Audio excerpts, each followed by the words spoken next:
भगवतो अरहतो सम्मा बुद्धस्य नमो तस्य भगवतो अरहतो सम्मा बुद्धस्य नमो तस्य भगवतो अरहतो सम्मा बुद्धस्य बुद्धं शरणं गच्छामि धम्मं शरणं गच्छामि संघं शरणं गच्छामि द्वितीयंपि बुद्धं शरणं गच्छामि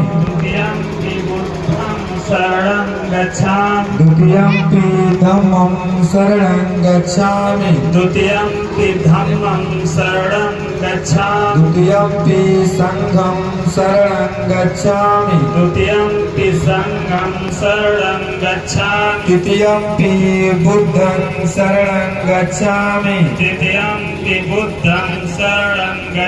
तृतीयंपि धम्मं शरणं गच्छामि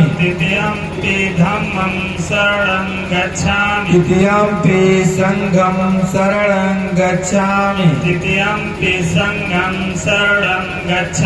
और तथागत बुद्ध जी के द्वारा दिए गए 5 शीलों को हम लोग ग्रहण करेंगे। पाणातिपाता वेरमणि सिक्खापदं समादयामि आदिन्यदाना वेरमणि सिक्खापदं समादयामि कामेषु मिच्छाचारा वेरमणि सिक्खापदं समादयामि मुसावादा वेरमणि सिक्खापदं समादयामि सूरामेरमज्जा पमादठाना वेरमणि सिक्खापदं समादयामि साधु साधु साधु। अब जो है माल्यार्पण